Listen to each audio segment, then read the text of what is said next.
नमस्कार भाई बहनों, मेरे चैनल में आपका स्वागत है। छोटू क्लासेस विक्रमपुर में सभी क्लासेस के लिए समान हिंदी व्याकरण क्लास 9, 10, 8 सभी क्लासों के लिए कंपटीशन के लिए, ठीक है। समान हिंदी व्याकरण एवं साहित्य कैप्सूल।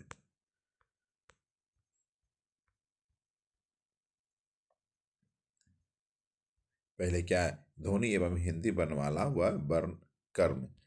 फिर दूसरा ये, तीसरा संज्ञा, ये सब को अपलोड कर देंगे, ठीक है, पढ़ के। ओके।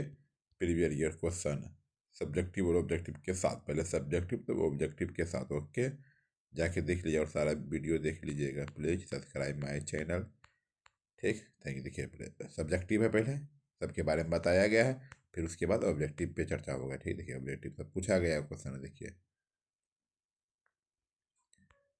ठीक है। प्रीवियस ईयर क्वेश्चन है, ठीक। Thank you. पहले देखिए सब्जेक्टिव में आते हैं।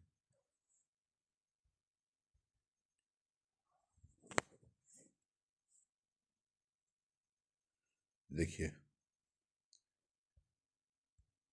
हिंदी ध्वनि एवं हिंदी वर्णमाला व वर्णक्रम। ध्वनि एवं हिंदी वर्णमाला व वर्णक्रम। चलिए ठीक है, चलिए चालू करते हैं। तो सबसे पहले क्या है? परिभाषा।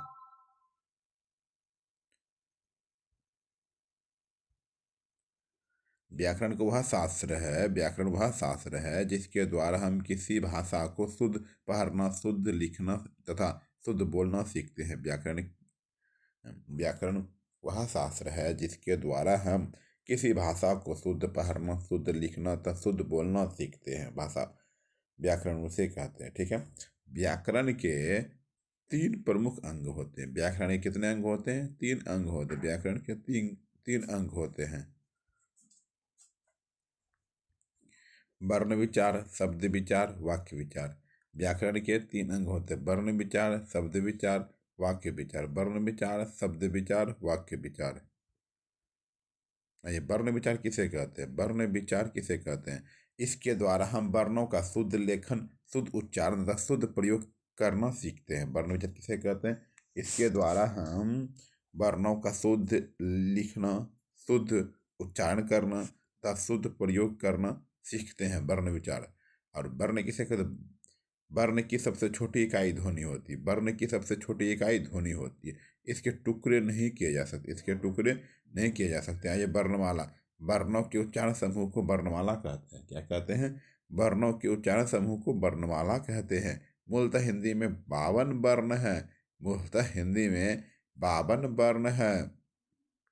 कामता कामता प्रसाद गुरु ने वर्णों की संख्या 43 माना है। कामता प्रसाद गुरु ने वर्णों की संख्या 43 43 माना है। कितना माना है? 43 माना है।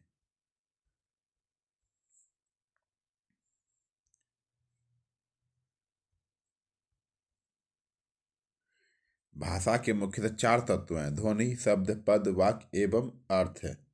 ध्वनि ध्वनि को स्वनिम भी कहते हैं। स्वनिम के दो भेद होते हैं। ध्वनि को क्या कहते हैं? स्वनिम कहते हैं। फोनमी बदली इंग्लिश में कहते हैं। स्वनिम के दो भेद हैं: खंडढ़ और खंडेतर, ठीक है। खंडढ़ स्वनिम के दो भेद हैं: स्वर और व्यंजन फल। देखिए, ध्वनि को स्वनिम भी कहते हैं। स्वनिम स्वनिम के दो भेद हैं: खंडय खंडय या खंडेतर। फिर खंडय खंडय स्वनिम के दो भेद हैं: स्वर स्वर और एवं व्यंजन, स्वर एवं व्यंजन। ध्वनि के तीन पक्ष होते हैं। ध्वनि के तीन पक्ष होते हैं: उत्पादन, संवहन और ग्रहण। ध्वनि गुण चार है। ध्वनि गुण कितने हैं? चार है। मात्रा है, स्वर है, आघात है, विरित है। ध्वनि की गुण चार है: मात्रा है, स्वर है, आघात है और वृत्ति है, ठीक है।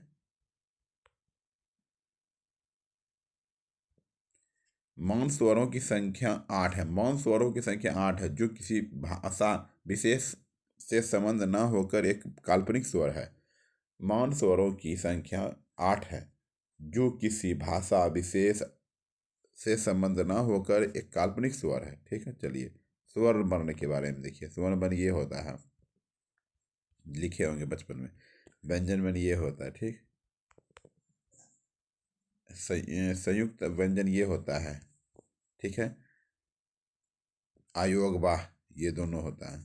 द्विगुण व्यंजन ये होता है, ठीक है। चलिए आगे चलते हैं। फिर आता है हिंदी। हिंदी के वर्ण, हिंदी के वर्ण। स्वर्ण वर्ण व्यंजन में हिंदी कितने वर्ण होते हैं? 2 वर्ण होते हैं, स्वर्ण वर्ण और व्यंजन वर्ण। स्वर्ण वर्ण और व्यंजन वर्ण। स्वर्ण वर्ण किसे कहते हैं? स्वर्ण वर्ण किसे कहते हैं? स्वर्ण वर्ण। स्वर उन वर्णों को कहते हैं, स्वर उन वर्णों को कहते हैं जिनका उच्चारण बिना अवरोध, जिनका उच्चारण बिना अवरोध अथवा विंध विंध्य बाधा को होता है। हिंदी में स्वर वर्णों की संख्या 11 है। स्वर्ण वर्णों की संख्या कितना है? 11 है। डॉक्टर भोलानाथ तिवारी के अनुसार स्वरों की संख्या 10 है। डॉक्टर भोलानाथ तिवारी के अनुसार स्वरों की संख्या 10 है, क्योंकि वे त्रि को स्वर नहीं मानते हैं, ठीक है। आइए स्वर्ण वर्ण। स्वर्ण वर्ण कितने प्रकार के होते हैं? हर्ष स्वर, दीर्घ स्वर, संयुक्त स्वर। स्वर वर्ण हर्ष स्वर, दीर्घ स्वर, संयुक्त स्वर। स्वरों की का वर्गीकरण, स्वरों का वर्गीकरण, स्वरों का वर्गीकरण, स्वरों का मात्रा के आधार पर, जीभ के प्रयोग के आधार पर, ओठों की स्थिति के आधार पर, नाक व मुंह के निकलने के आधार पर, मात्रा के आधार पर के भेद, मात्रा के आधार पर के भेद, मात्रा के आधार पर स्वर के 3 भेद हैं। हर्ष स्वर, मूल स्वर, दीर्घ स्वर, द्विमात्रिक स्वर, प्लुत त्रिमात्रिक स्वर, ठीक। जीभ के प्रयोग के आधार पर, जीभ के प्रयोग के आधार पर, जीभ के प्रयोग के आधार पर स्वर 3 प्रकार के होते हैं। स्वर 3 प्रकार के होते हैं, अर्घ स्वर, मध्य स्वर, पश्च स्वर, ठीक है। अग्र स्वर का एग्जाम्पल देख लीजिए, मध्य स्वर का, पश्च स्वर का एग्जाम्पल। ओके चलिए आइए। होठों की स्थिति के आधार पर, होठों की स्थिति के आधार पर, होठों की स्थिति के आधार पर स्वर के 2 भेद हैं। होठों की स्थिति के आधार पर होठों की स्थिति के आधार पर स्वर के 2 भेद हैं। आवृत्तिमुखी, वृत्तमुखी, आवृत्तिमुखी, वृत्तमुखी, आवृत्तिमुखी, वृत्तमुखी। मुख्य विवर के आधार पर, मुख्य विवर के आधार पर स्वर के 4 भेद हैं। मुख्य विवर के आधार पर, मुख्य विवर के आधार पर स्वर के 4 भेद हैं। अस्वृति, अर्थश्रित, अर्थवृत्त या व्री, ठीक है। एग्जाम्पल देख लीजिए। आइए 5 नंबर। नाक व मुंह वायु के आधार पर से निकलने के आधार पर का अनुनासिक स्वर या निनुनासिक स्वर। संपृक्त ध्वनि, संपृक्त ध्वनि 2 व्यंजनों के योग से निर्मित, जैसे कंबल, यहाँ के को और बो ध्वनियों के साथ मुंह ध्वनि संपृक्त होगी हुई है। युग्मक ध्वनि जब एक ही ध्वनि का द्वित्व हो जाए, जैसे दिक्कत, ये ध्वनियाँ अधिकतर शब्दों के मध्य में आती है, अधिकतर मध्य में आती है। अक्षर वर्धाक्षर, इसकी अंतिम ध्वनि व्यंजन होती है, जैसे नाम आप। मुक्ताक्षर, इसकी अंतिम ध्वनि स्वर होती है, जैसे खा जा, खा फिर जा अलग है। बालाक्षर या स्वरातर, बालाघात, बालाघात या स्वराघात, किसी अक्षर पर विशेष बल देना, बालाघात स्वराघात कहलाता है। विशेषता यह बल संयुक्त अक्षर के पहले अक्षर पर लगता है, जैसे विष्णु। संगम, संगम ध्वनियों के बीच विराम को संगम कहते हैं। ध्वनियों के बीच विराम को संगम कहते हैं, जैसे तुम्हारे के उच्चारण में मो के पश्चात हो पर शीर्ष संक्रमण होता है, किंतु तुम हारे में पूर्वतः संक्रमण नहीं होता। मो और हो के बीच कुछ विराम अवसान होता है। क्या होता है? मो और हो के बीच कुछ विराम अवसान होता है।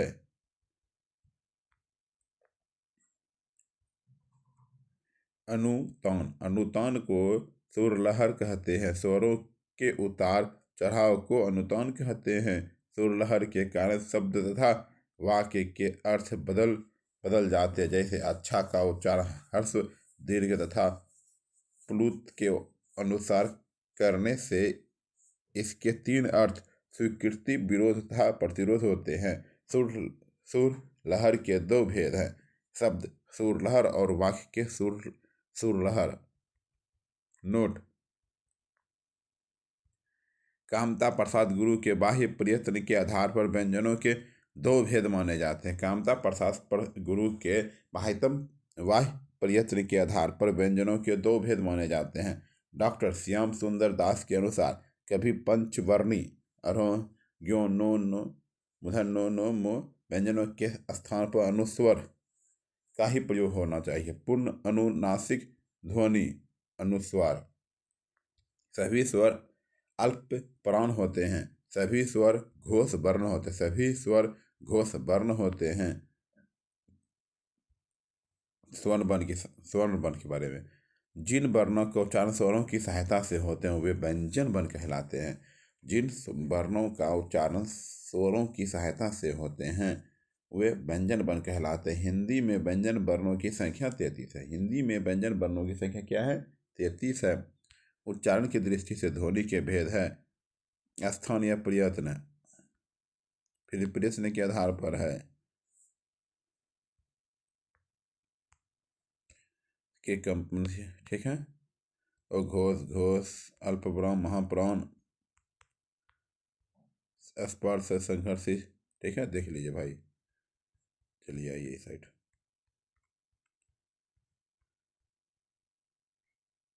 ठीक है। चलिए व्यंजन के वर्गीकरण स्पर्श में, ठीक है। घोषण के आधार पर वर्ण के भेद। घोषत्व के आधार पर व्यंजन के दो भेद है, अघोष और सघोष वर्ण। अघोष अघोष वर्ण 11। प्रत्येक वर्ण का अगला व दूसरा वर्ण, ठीक है, उसने वर्ण ये सघोष वर्ण के बारे में। प्रत्येक वर्ग का तीसरा चौथा व पांचवा वर्ण, ठीक है। सभी स्वर अंत प्रांतों के आधार पर व्यंजन के भेद। प्रांतों के आधार पर व्यंजन के दो भेद हैं, अल्पप्राण महाप्राण। अल्पप्राण महाप्राण। अल्पप्राण के बारे में दिया गया, महाप्राण के बारे में। हिंदी के नए वर्ण होते हैं संयुक्त व्यंजन और दीर्घ व्यंजन, ठीक है। एग्जाम्पल देख लीजिए भाई। आगत गृहित ध्वनियों, ठीक है, को खो गो जो, ठीक है। आयोग व अनुस्वर विसर्ग वर्णों के उच्चारण के स्थान नासिका, ठीक है। नासिका दंत मुंह से होता है, निर्दा से होता है, तालु से होता है, कंठ से होता है, दंत से होता है, ठीक है।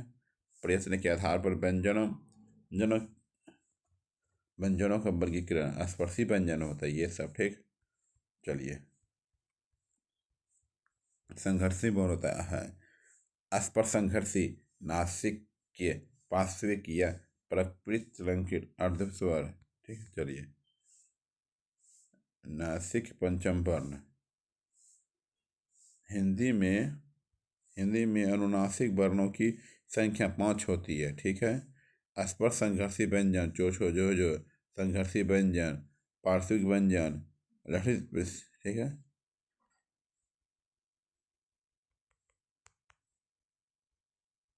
चलिए एग्जाम के लिए इम्पोर्टेंट क्या है? भाषा की सबसे छोटी इकाई को क्या कहते हैं? वर्ण कहते हैं। भाषा की सबसे छोटी इकाई को क्या कहते हैं? कितना बार पूछा गया है। भाषा की सबसे छोटी इकाई को वर्ण कहते हैं। भाषा की सबसे छोटी इकाई को वर्ण कहते हैं। भाषा की सार्थक लघुत्तम इकाई डैश माना जाता है।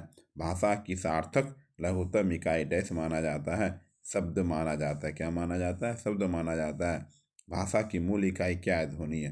भाषा की मूल इकाई क्या है? ध्वनि है। भाषा की मूल इकाई क्या है? ध्वनि है। हिंदी भाषा की कुल वर्ण लिपियां हैं 52। हिंदी भाषा की कुल वर्ण लिपियां हैं, हिंदी भाषा की कुल लिपियां हैं 52 है, 52 है, 52 है, 52 है। वर्णों के भेद हैं 2। वर्णों के भेद हैं 2। लिपि चिन्हों के क्रमबद्ध समूह को कहते हैं वर्णमाला। लिपि चिन्हों के क्रमबद्ध समूह को कहते हैं वर्णमाला कहते हैं। स्वरवर्ण परिभाषा भेद एवं संख्या। स्वरवर्ण परिभाषा भेद एवं संख्या। वर्णमाला कितने हैं? वर्णमाला किसे कहते हैं? वर्णों के व्यवस्थित समूह को वर्णमाला कहते हैं। वर्णों के व्यवस्थित समूह को वर्णमाला कहते हैं। हिंदी में मूलतः वर्णों की संख्या कितनी है? 52 है। हिंदी में मूलतः वर्णों की संख्या कितनी है? 52 है। डैश स्वर नहीं है, ठीक है, 10 स्वर नहीं है, ये व्यंजन वर्ण है, ठीक है।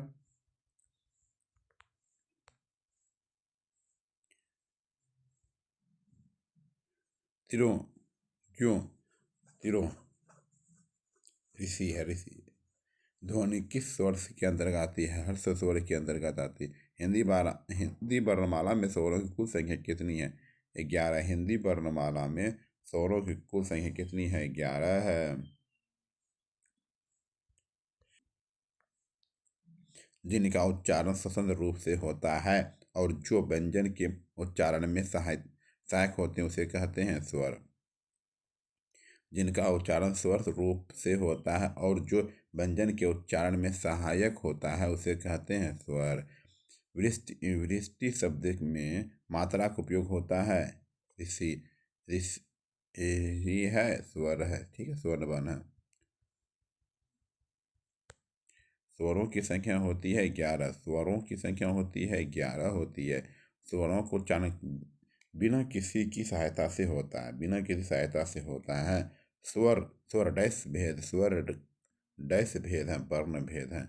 मात्रा के आधार पर, मात्रा के आधार पर, मात्रा के आधार पर स्वर, मात्रा के आधार पर स्वर के प्रकार, मात्रा के आधार पर स्वर के प्रकार 3 हैं।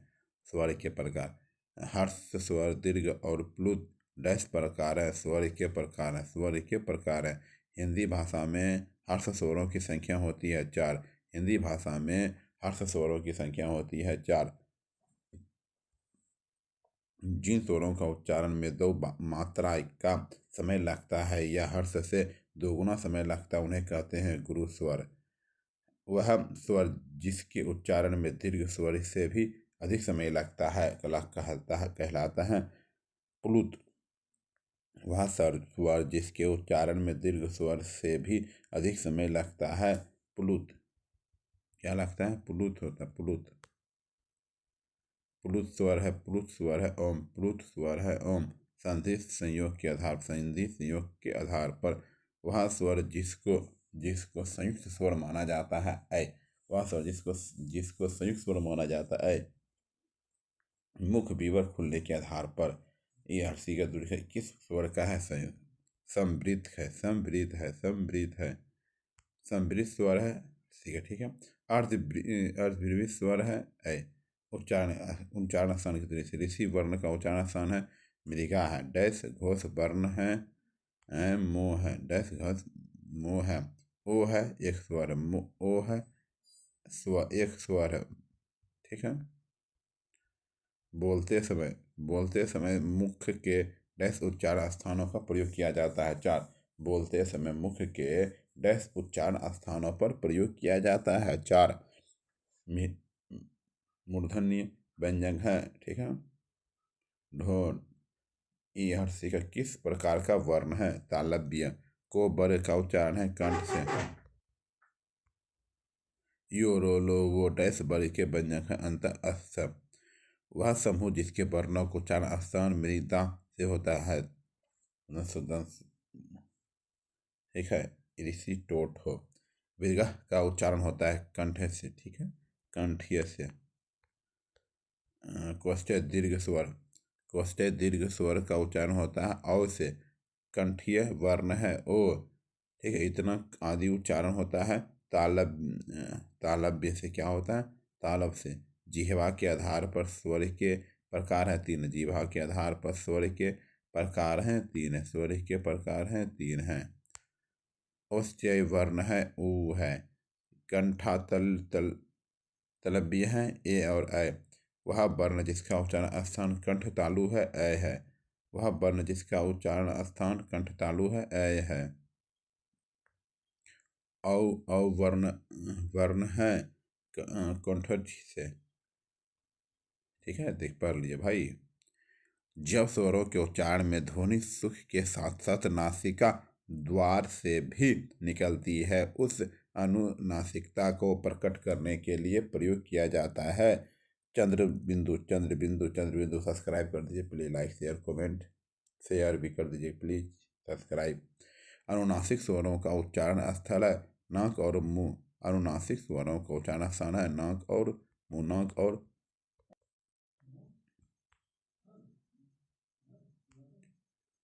अनुनासिकता शब्द है संभालना।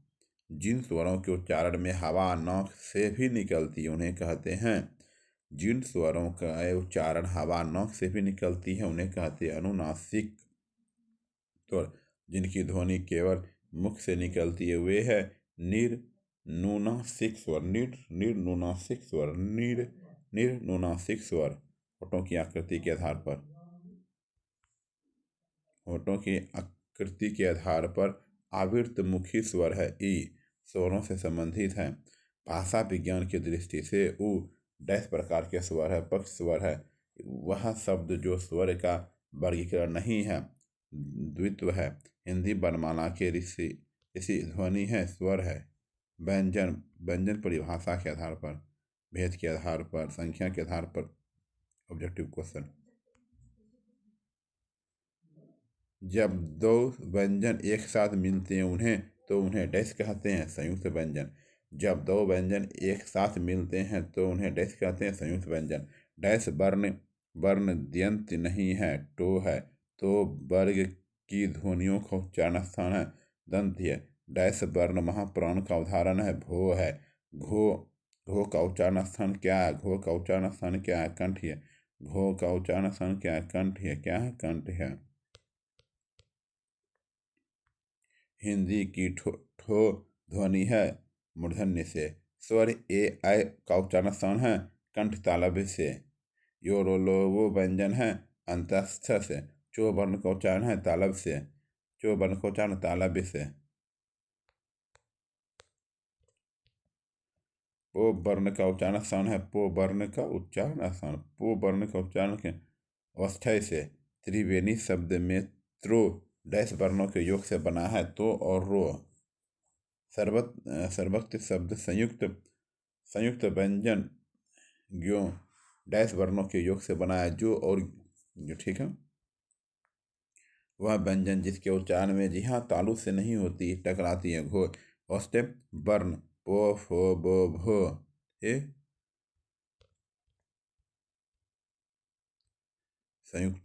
संयुक्ताक्षर व्यंजन है। कंठ के उत्पन्न होने वाले वर्ण है गो और घो। दंत उच्चारण वर्ण है नो। वह व्यंजन जिसका उच्चारण तालु से होता है, जो उसमें व्यंजन है हो। तालव्य महाप्राण घोष व्यंजन वर्ण का उदाहरण है झो। व्यंजन वर्ण का उदाहरण है झो। वह वर्ण जो पंचमाक्षर है मो। कंठय महापुराण घोष व्यंजन वर्ण का उदाहरण है हो। मूर्धन्य अल्प पुराण घोष व्यंजन वर्ण का उदाहरण है ढो। ठीक। अष्टय ओष्ठय महापुराण घोष व्यंजन वर्ण का उदाहरण है भो।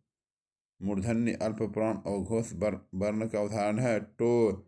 वह व्यंजन जो उसमें है तालम सुम। ठीक है। सो घो गो ढो इनमें से अघोष व्यंजन है दो। वह व्यंजन जो अघोष हैं खो। हिंदी वर्णमाला में व्यंजन वर्णों की संख्या है 33। हिंदी वर्णमाला में व्यंजन वर्णों की संख्या है 33 है। ज्यों वर्ण के वर्णों का योग संयोग है जो और ज्यों। जो जिस स्वर उच्चारण में दो मात्राएं लगती है उसे कहते हैं गुरु स्वर।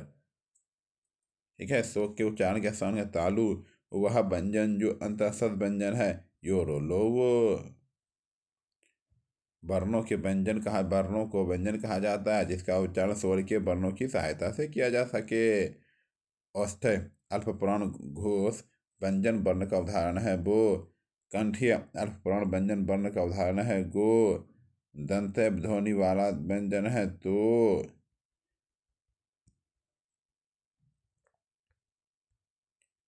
टो टो वर्ग के व्यंजन है मूर्धन्य। उच्चारण की दृष्टि से दंत नहीं है।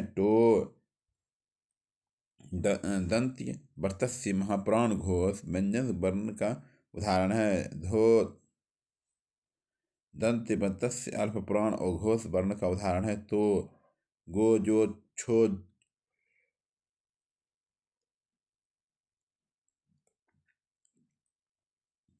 तो इनमें से तालब या महाप्राण घोष वर्ण है। जीरो मूर्धन्य हर्ष स्वर का उदाहरण है। ऋषि छो ध्वनि का उच्चारण स्थान होता है। छोतालव्य जो वर्ग का महाप्राण व्यंजन वर्ण है 2 गो है। वह वर्ण जो अघोष महाप्राण है। को वर्ग के घोष व्यंजन 3 है। मूर्धन्य अल्प प्राण व्यंजन है। ढो है। संयुक्त व्यंजन का उदाहरण है। ठीक है। एक से अधिक वर्णों के मेल को कहते हैं अक्षर। एक से अधिक वर्णों के मेल को कहते हैं अक्षर। कंठीय ध्वनि है। को खो गो गो यो का उच्चारण स्थान है। तालु है। हिंदी की तालव्य ध्वनि है। चो छो जो झो। टो वर्ग उच्चारण की दृष्टि से ध्वनि है मूर्धन्य है। सो का उच्चारण स्थान है मृदा है। ढो वर्ण का उच्चारण स्थान है डैश और वर्ग है का डैश स्थित है। रिक्त स्थान हेतु सही विकल्प है टो वर्ग चौथा। वह व्यंजन जिसका उच्चारण स्थान तालव्य है। झो दंत्य ध्वनि है। तो लो और सो का उच्चारण डैश स्थान से होता है। दंत से लो और सो का उच्चारण डैश से होता है। दंत्य दांत और जीभ के स्पर्श से बोले जाने वाले वर्ण को कहते हैं दंत। दांत और जीभ के स्पर्श से बोले जाने वाले वर्ण को कहते हैं दंत्य। मो डैश व्यंजन होते हैं ओष्ठ्य। हिंदी वर्णमाला की वो ध्वनि है ओष्ठ्य। हिंदी वर्णमाला की वो ध्वनि है ओष्ठ्य। एक ओष्ठ्य ध्वनि है भो। एक ओष्ठ्य ध्वनि है भो। अंतस्थ व्यंजन है वो उष्म वर्ण है। ठीक है। उष्म व्यंजक है हो। संयुक्त व्यंजन है ग्यों। 2 व्यंजन जो एक साथ मिलते हैं तो कहलाते हैं संयुक्त व्यंजन। ठीक है। देखिए दोनों मिल करके बना हुआ है। अल्प प्राण व्यंजन है गो है। प्रत्येक वर्ग का दूसरा और चौथा वर्ण कहलाता है महाप्राण व्यंजन। प्रत्येक वर्ग का दूसरा और चौथा वर्ण कहलाता है महाप्राण व्यंजन। महाप्राण ध्वनि है घो। अघोष वर्ण है चो। घोष वर्ण है दो। संघर्षी व्यंजन है हो। पार्श्विक ध्वनि है लो। वर्णमाला में स्पर्श व्यंजनों की संख्या होती है 25। स्पर्श व्यंजन की उदाहरण है तो धो। शब्दकोश में शब्द क्रम संबंधित हैं। हिंदी शब्दकोश में क्रम के वर्ण का बाद है को के। हिंदी वर्णमाला के कुल आयोगवाह हैं 2। हिंदी वर्णमाला में कुल आयोगवाह हैं 2। जिन ध्वनियों की गणना ना स्वर में की जाती है और ना व्यंजन में उसे कहते हैं आयोगवाह। क्या कहते हैं आयोगवाह। ऐसी 2 मात्राएं जिनका प्रयोग तो किया जाता है किंतु उनका समावेश स्वर में नहीं किया जाता है। अनुस्वार और अनुस्वार कार्य करता है पंचम वर्ण का। अनुस्वार व्याकरण के अनुसार है अनुस्वार है। क्या है अनुस्वार है। वह दिल्ली से ही चला जाएगा। वह दिल्ली से ही चला जाएगा। ही वाक्य में ही बलाघात है। जब एक ध्वनि एक द्वित्व हो जाए तब वह कहलाती है युग्मक ध्वनियाँ। उच्चारण की दृष्टि से संबल ध्वनि का वर्गीकरण संपृक्त कह ध्वनि है। ध्वनियों की निर्दिष्ट विशेषताओं में वो शुद्ध है चो, तालव्य, महाप्राण। हिंदी में ध्वनियों के प्रकार हैं तो हिंदी में ध्वनियों के प्रकार हैं तो हिंदी में ध्वनियों के प्रकार हैं दो हैं। अपभ्रंश की वर्णमाला में डैश डैश व्यंजन ध्वनि सम्मिलित है। मो कक्षा शब्द का शुद्ध उच्चारण है कक्षा। नासिक व्यंजन है चो छो झो जो ज्यो। वह शब्द जिनमें रो व्यंजन नहीं है। मातृभूमि जिन शब्दों के अंत में ओ आता है उन्हें कहते हैं आकारांत। वो का उच्चारण स्थान है दंतोष्ट। दंतोष्ट वो का उच्चारण स्थान दंतोष्ट। अनुनासिक वर्ण है अनुनासिक वर्ण है मो। अनुनासिक वर्ण है मो। दीर्घ का वर्ण विच्छेद है। ठीक है। वो ध्यान का शुद्ध वर्ण है देख लीजिए भाई। इस या का सही वर्ण विच्छेद है देख लीजिए। काकल्य वर्ण का है हो। रो का विवरण है मत्स्य लूठित सघोष अल्पप्राण व्यंजन। निम्न में से अल्पप्राण वर्ण कौन है? को और गो। अर्धस्वर कहलाता है यो। अर्धस्वर कहलाता है यो। स्पर्श व्यंजन कंठस्थ ध्वनि अघोष की महाप्राण ध्वनि है खो। वर्णमाला का वह अक्षर जो पुल्लिंग नहीं है ई हर्षिया। जिस व्यंजन ध्वनि के उच्चारण के समय स्वर तंत्रियों के कंपन होता है उच्चारण स्थान के आधार पर ध्वनियों के वर्गीकरण में उसका स्थान होता है का कल्य। प्रत्येक शब्द की वर्तनी के सभी वर्णों के उसी क्रम के अलग अलग दिखाना कहलाता है वर्ण विच्छेद। क्या कहलाता है? वर्ण विच्छेद कहलाता है। जिह्वा की नोक जब ऊपर के दांतों की पंक्ति के सामने वाले दांत के ऊपरी हिस्से के संपर्क में आकर वायु के प्रवाह को अवरुद्ध करती है ऐसे उच्चारण स्थान को क्या कहा जाता है? वर्तस्य। क्या कहा जाता है? वर्तस्य कहा जाता है। ठीक है। एक चैप्टर हो गया कंप्लीट। दूसरा चैप्टर ठीक है अगले वीडियो में मिलते हैं। ठीक। चैनल को सब्सक्राइब लाइक शेयर कमेंट।